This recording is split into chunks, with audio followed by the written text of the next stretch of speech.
आज हम कह रहे हैं कि उत्तर प्रदेश से सीखो हिंदुस्तान। उत्तर प्रदेश से इसलिए क्योंकि जब रामनवमी के दिन देश के अलग अलग हिस्सों में बवाल का बवंडर मचा हुआ था, उस वक्त उत्तर प्रदेश में दो अलग अलग समुदायों के दो पर्व बहुत ही शांति और सौहार्द के साथ मनाए जा रहे थे। कहने का मतलब यह है कि जो उत्तर प्रदेश में हुआ वो देश के बाकी हिस्सों में भी तो हो सकता है। कानून का जिस उत्तर प्रदेश में पालन हुआ वैसा बाकी देश में क्यों नहीं हो सकता।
पच्चीस करोड़ की आबादी यूपी में रहती है।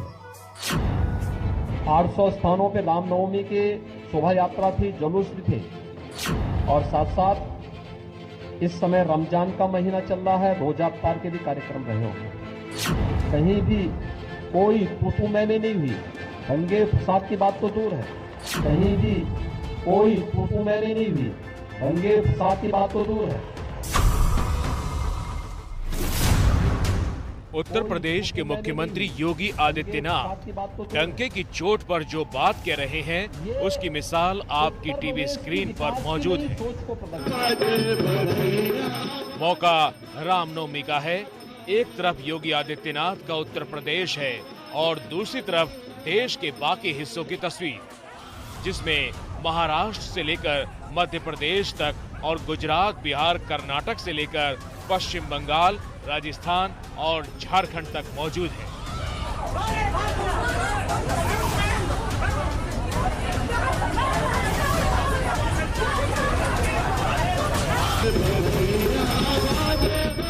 फर्क साफ दिखाई दे रहा है कि यूपी में शांति व्यवस्था कायम दिख रही थी और बाकी राज्यों में रामनवमी के दिन उपद्रव और बवाल मचा हुआ था।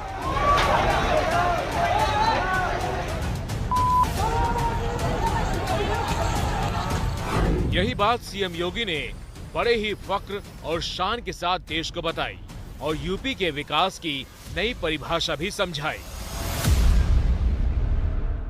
25 करोड़ की आबादी यूपी में रहती है। 800 स्थानों पे रामनवमी के शोभा यात्रा थी, जुलूस भी थे और साथ साथ इस समय रमजान का महीना चल रहा है, रोजा इफ्तार के भी कार्यक्रम रहे होंगे। कहीं भी कोई तू मैंने नहीं हुई, दंगे फसाद की बात तो दूर है। ये उत्तर प्रदेश की विकास की नई सोच को प्रदर्शित कर रहा है। सोचने वाली बात तो ये है कि एक तरफ 25 करोड़ की विशाल आबादी वाला उत्तर प्रदेश है, जहां करीब 20% मुस्लिम आबादी है। रमजान का पाक महीना है और उसी दौरान चैत्र नवरात्र भी मनाया गया।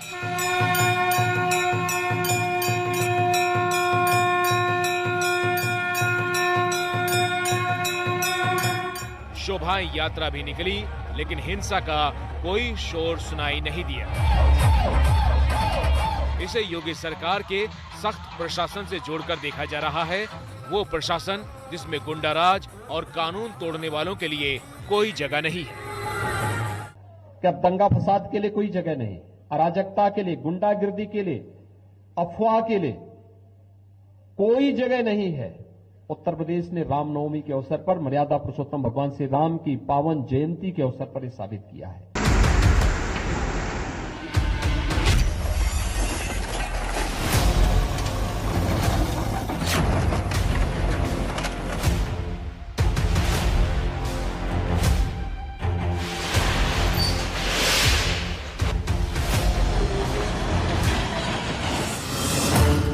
बुलडोजर बाबा, ये उपाधि विरोधियों ने योगी आदित्यनाथ को चुनाव प्रचार के दौरान दी थी। योगी ने उसे अपना गहना बना लिया और दूसरी बार यूपी की सत्ता संभालने के बाद पहली बार से ज्यादा तेज तर्रार और आक्रामक तरीके से बुलडोजर चलने लगे।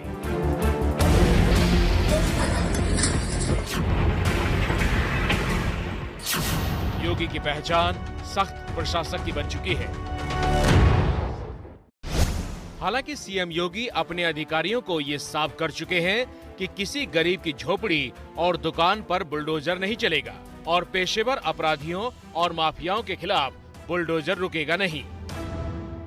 लोग जो इंथुजियास्टिक होके, ओवर इंथुजियास्टिक होके चीजें कर रहे हैं वो उचित नहीं है। किसी भी तरीके से कोई भी गलत कानूनी कार्रवाई नहीं होनी है।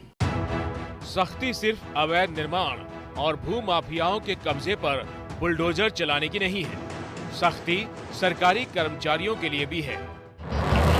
योगी सरकार ने आदेश जारी करते हुए कहा है कि सरकारी कार्यालयों में अब सिर्फ आधे घंटे का लंच ब्रेक होगा। सरकारी कार्यालयों में अनुशासन का माहौल बनाने के लिए कर्मचारियों को समय से दफ्तर पहुंचने के लिए कहा गया है।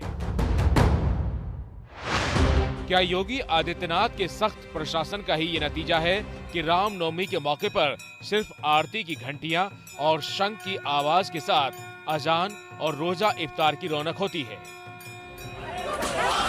जबकि शिवराज सिंह चौहान का मध्य प्रदेश हो या फिर ममता दीदी का पश्चिम बंगाल, हर जगह हिंसा और नफरत का शोर सुनाई देने लगता है।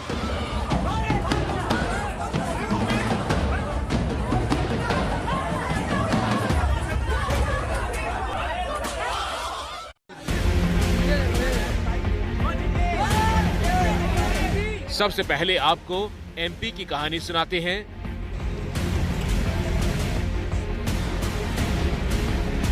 रामनवमी के दिन खरगोन में शोभा यात्रा निकाली जा रही थी, लेकिन हंसते गाते जुलूस में पत्थर बरसने लगे। भगदड़ मच गई और फिर मौके पर पुलिस पहुंची। पुलिस के आने के बाद भी हिंसा नहीं रुकी। दुकानों में आग लगाई गई, घर जला दिए गए, यहाँ तक कि एसपी के पैर में गोली मार दी गई। एसपी सिद्धार्थ चौधरी ने एबीपी न्यूज को बताया कि खरगोन में उस शाम आखिर हुआ क्या था। शहर के अलग अलग हिस्सों से खबरें आने लगी कि लोग पथराव कर रहे हैं, आगजनी कर रहे हैं, तो हम लोगों ने हर जगह पे जाकर लोगों को समझाया। संजय नगर जो जुलूस है वहाँ से काफ़ी दूर था, करीब 1-1.25 किलोमीटर दूर है अंदर साइड। तो वहाँ पे भी जब पथराव की बात आई और ये भी सामने आया कि वहाँ काफ़ी गंभीर घटनाएं हो रही, आगजनी हो रही, तो बहुत अधिक पथराव हो रहा था। फायर ब्रिगेड की गाड़ी भी तोड़ दी गई थी। हम लोगों ने वहाँ पे स्थिति नियंत्रित करने के लिए प्रयास किया, टीयर गैस भी चलाया, लेकिन भीड़ काफ़ी उग्र थी और उनमें से एक व्यक्ति एकदम से तलवार घुमाता हुआ दूसरे पक्ष की तरफ आया। तो गंभीर घटना न घट जाए, हम लोगों ने उसे रोका, प्रयास किया, उसे तलवार छिनाया और फिर जब वो भागा तो मैं भी उसके पीछे था, तो किसी ने उसको जो कवर दे रहा था उसने फायर कर दिया, जो मेरे घुटने के नीचे लगा। खरगोन की सड़कों पर हिंसा का खौफ अभी भी महसूस किया जा सकता है। पूरे मामले में 95 लोगों की गिरफ्तारी हो चुकी है।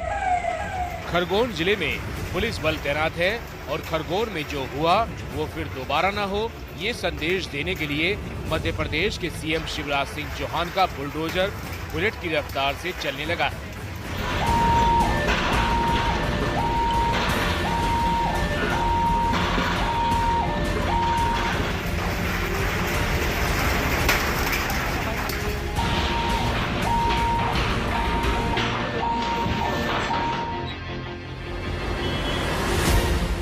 ये बुलडोजर उन्हीं मकानों और दुकानों को मलबे के ढेर में बदल रहा है जहां रविवार को रामनवमी की शोभा यात्रा पर पत्थर चलाए गए थे। जिस घर से पत्थर आए हैं उस घर को पत्थरों का ही ढेर बनाएंगे।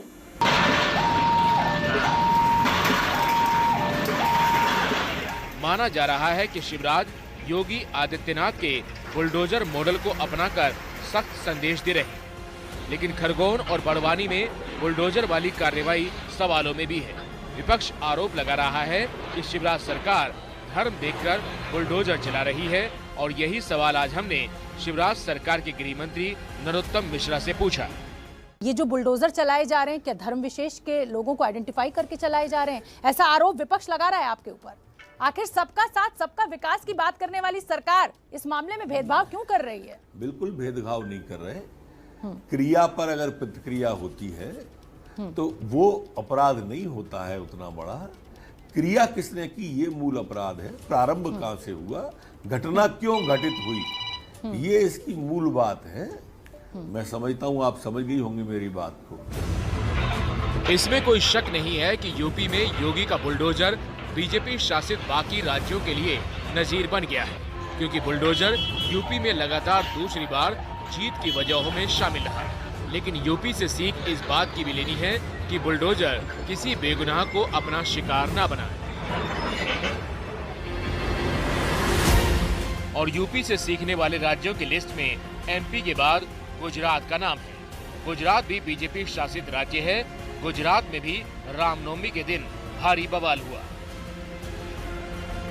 तस्वीरें गुजरात के सांबरकाठा की हैं, जहां दो समुदायों के बीच जमकर पथराव हुआ। तस्वीरों में पुलिस भी दिखाई दे रही है, लेकिन पत्थरबाजी रुकने का नाम नहीं ले रही। जगह बदल गई थी, लेकिन घटना नहीं। यहां भी रामनवमी जुलूस पर पत्थरबाजी हुई और बढ़ते बढ़ते हिंसा इतनी बढ़ गई कि दुकानों को आग के हवाले कर दिया गया।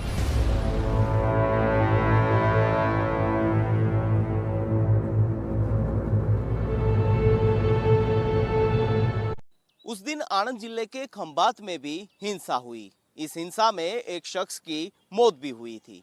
पुलिस ने खुलासा किया है कि इस हिंसा की साजिश विदेश में रची गई थी। पुलिस ने पकड़े गए लोगों की पूछताछ के बाद ये बात सामने रखी है। बीजेपी शासित राज्यों के बाद ममता दीदी के पश्चिम बंगाल चलिए। पश्चिम बंगाल के हावड़ा में रामनवमी के जुलूस पर पत्थरबाजी हुई।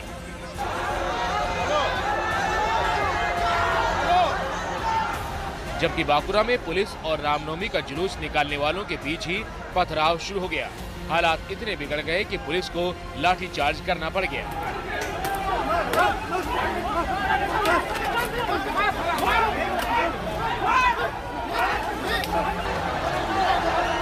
रामनवमी के मौके पर ना तो ममता के पश्चिम बंगाल में शांति रही और न ही उद्धव ठाकरे के महाराष्ट्र में। तस्वीरें मानखुर्द इलाके की हैं, जहां रामनवमी वाले दिन गाड़ियों में जमकर तोड़फोड़ की गई। रामनवमी पूरे देश में मनाई जा रही थी, लेकिन देश के अलग अलग राज्यों से एक जैसी तस्वीर सामने आ रही थी।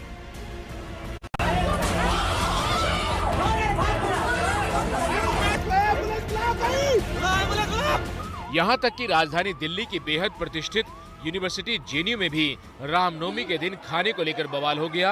अलग अलग दावे हैं, पूजा में खलल डालने से लेकर नॉनवेज खाने तक, लेकिन सच यही है कि बवाल हुआ।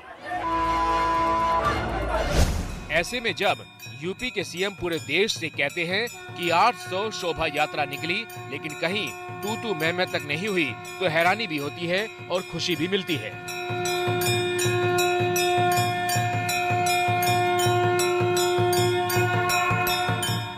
बाकी राज्यों को सीखना तो होगा कि आखिर योगी कैसे इतने बड़े राज्य को संभालते हैं और अराजक तत्व सिर नहीं उठा पाते। एनसीआरबी के डाटा के मुताबिक 2017 यूपी में सांप्रदायिक हिंसा की 34 घटनाएं हुई थी, लेकिन 2018 से लेकर 2019 और 2020 तक एक भी सांप्रदायिक हिंसा की घटना नहीं हुई। और यहाँ ये बता देना जरूरी है कि योगी सिर्फ डंडा चलाकर राज्य नहीं चला रहे, आंकड़े यूपी के विकास की गवाही भी दे रहे हैं।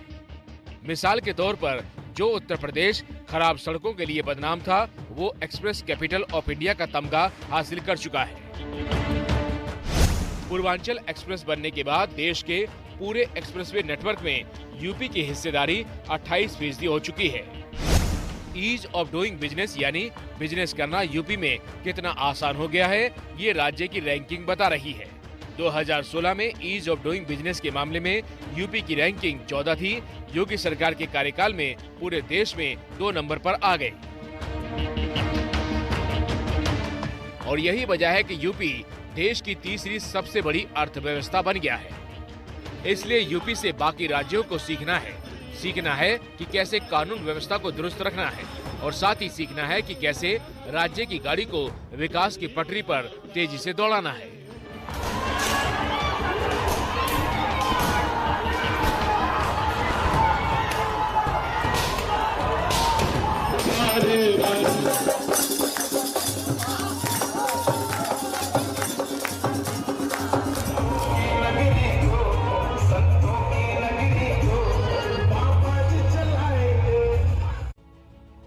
मुख्यमंत्री योगी आदित्यनाथ ने सिर्फ उत्तर प्रदेश की कानून व्यवस्था को ही नहीं सुधारा है, बल्कि विकास पर भी मुख्यमंत्री योगी का पूरा जोर है। योगी ने यूपी की अर्थव्यवस्था को अगले 5 साल में $1 ट्रिलियन वाली अर्थव्यवस्था बनाने का लक्ष्य अपने मंत्रियों को दिया है।